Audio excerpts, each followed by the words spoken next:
Un colbicop dans l'arrondissement de Yaoundé 6e est une zone densément peuplée mais qui s'est malheureusement dégradée avec le temps. Ici, moins de 35% des ménages ont accès à l'eau potable, 70% des ménages sont locataires, 80% des ménages vivent dans les maisons de 2 à 3 pièces. La population est estimée à 25 000 habitants, soit environ 325 habitants par hectare. 75% de latrines sont à fosse perdue et en contact avec la nappe d'eau des puits et des sources. C'est une zone de 72 hectares, dont 16 sont des espaces inondables. 58 hectares sont couverts par les titres fonciers privés et 10 hectares de titres privés de l'État. Pire, près de 98% des ménages sont installés sans titre sur les parcelles qu'ils occupent.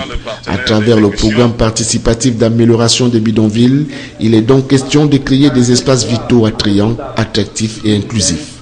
Premier impact, c'est le changement de la physionomie urbaine du quartier. Et ceci se fait en concertation avec les populations, avec l'encadrement des chefs de quartier et également la société civile accompagne. Et les projets qui sont identifiés par les populations et mis en cohérence sur le plan technique par les experts du ministère de l'Habitat et du Développement urbain, le PNUD et ONU Habitat. Outre les actions à court, moyen et long terme, il y a celles prioritaires visant l'amélioration des conditions de vie des populations, d'où l'octroi de ces fonds.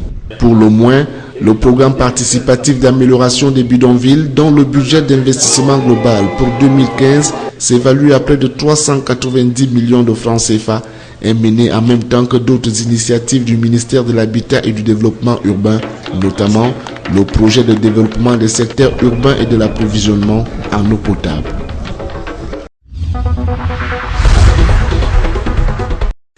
Soutenir la réduction de la pauvreté et le développement durable au Cameroun. C'est dans ce sillage que le diplomate coréen accrédité à Yaoundé situe le protocole d'accord à l'aide pour l'année 2015 passé entre son pays et le Cameroun. Il sera question d'accompagner et d'appuyer les efforts de développement au Cameroun à travers la mise en place de 2 importants projets. Le premier porte sur la mise en place d'un plan directeur pour le développement des énergies renouvelables au Cameroun avec l'appui de la COICA, l'Agence de coopération internationale de la Corée.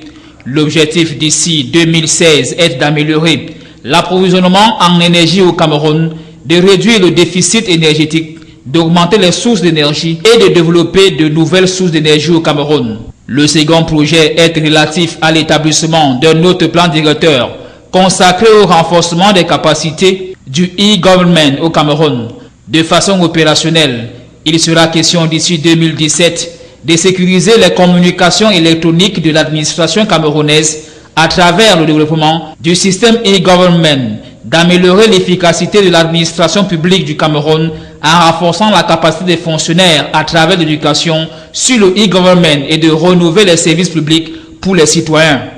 Le principal enjeu de ce nouvel élan dans la coopération entre les 2 nations reste que la Corée accompagne le Cameroun dans sa lutte contre la pauvreté et sa quête d'un développement socio-économique durable.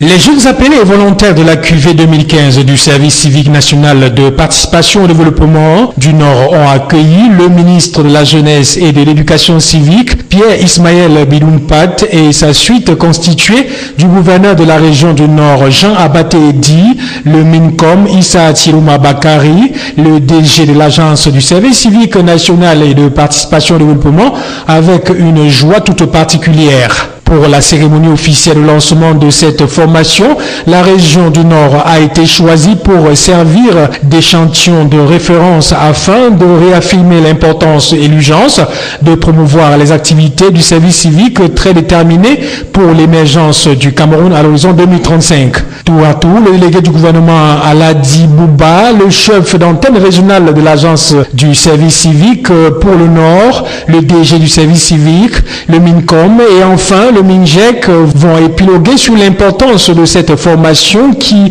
inculque aux jeunes le sentiment national et patriotique, le sens de la discipline, le civisme et la culture de la paix. L'autre étape importante de cette journée a été la visite du centre pilote de Langui où 50 volontaires ont pendant 6 mois suivi une formation insertion dans le domaine de l'agriculture et de l'élevage. Ces jeunes en plein travaux champêtres ont montré aux visiteurs de quoi ils sont capables avec ce champ de maïs à perte de vue. Au terme de cette formation, le gouvernement camerounais, soucieux d'apporter des réponses aux multiples besoins et aspirations des jeunes entend consolider et développer des structures favorables à leur épanouissement, leur participation consciente et effective à la vie sociale et économique du Cameroun.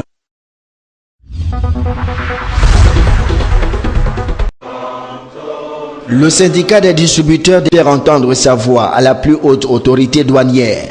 C'est ce qui a motivé la rencontre de ce 19 août 2015 à Douala, rencontre qui a regroupé en un même lieu les membres du dit syndicat, la directrice générale des douanes, le président de la chambre de commerce, des mines, de l'industrie et de l'artisanat et plusieurs opérateurs économiques.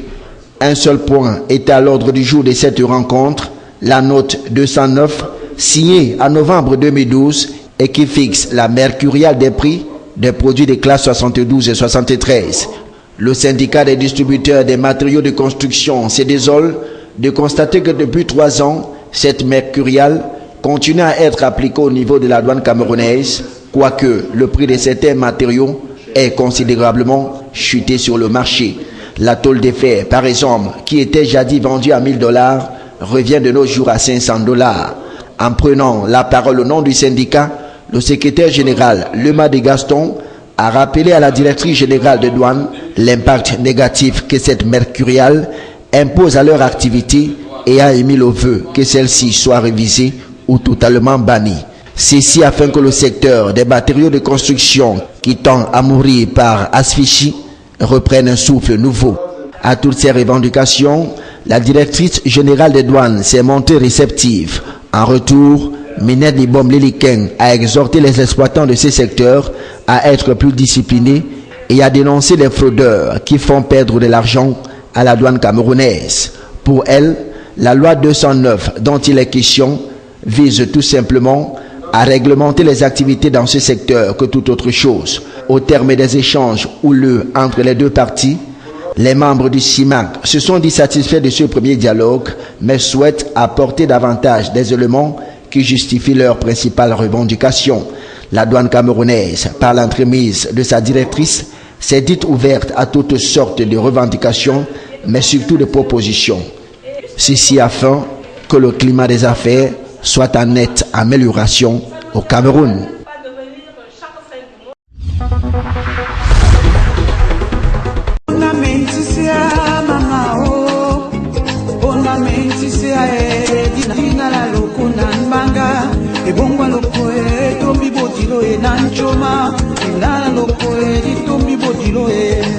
Du 8 au 21 novembre 2015, les villes de Douala et Yaoundé vont vibrer au rythme des festivités marquant les noces de perles de l'artiste musicien camerounais Bendeka.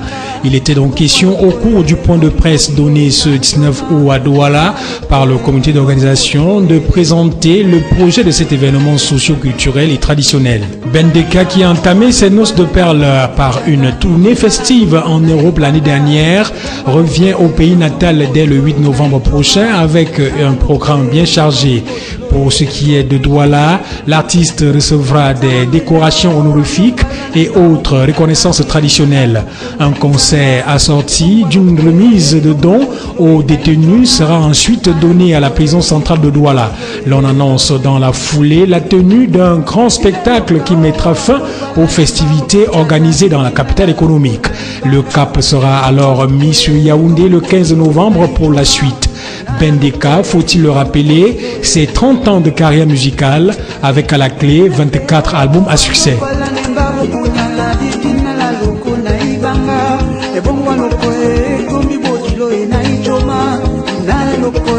Tombi bodilo e